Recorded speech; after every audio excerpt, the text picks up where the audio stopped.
杨柳台风带来超大的狂风，在新北三重就有骑士骑车骑到了一半，路树不敌强风从天而降，就这样猛力的砸向他。监视器就录下了这惊险的一幕，幸好他只有轻伤。另外，在苗栗竹南停车场有2棵大树被大风给连根拔起，重压5车，车子的挡风玻璃都被砸碎，钣金也严重的凹陷。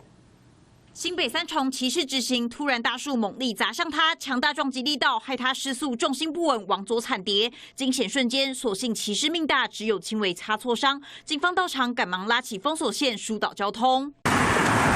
苗栗竹南镇立游泳池旁掀起7级强风，大树遭风连根拔起压车，一共波及5台车，有的后挡风玻璃全碎，有的车辆钣金被压到凹陷，车主心痛，只能够寻求国赔。很大，然后很危险啊！幸好就是小朋友没有在车上。杨柳台风来袭，基隆最大阵风更是来到了9级，广告鹰架被强风吹倒，瞬间砸向停在道路草化线的轿车。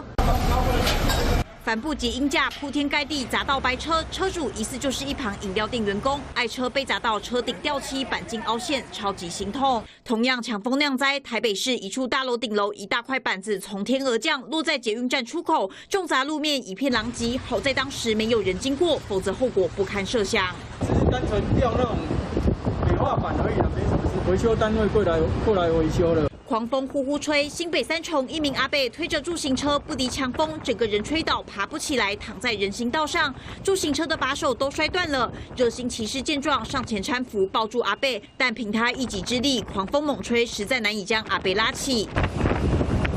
一旁还有名老翁等红灯，怕被风吹倒，紧抓电杆。骑士努力撑起阿伯的肩膀，还有行人帮忙扶住他的腰部，就怕强风再把人给吹倒。记者中部综合报道。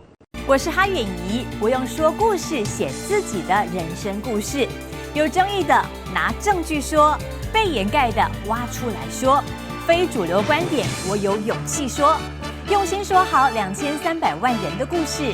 我是哈远怡，请锁定中视 YouTube 频道，记得帮我们按赞、订阅、分享，开启小铃铛哦。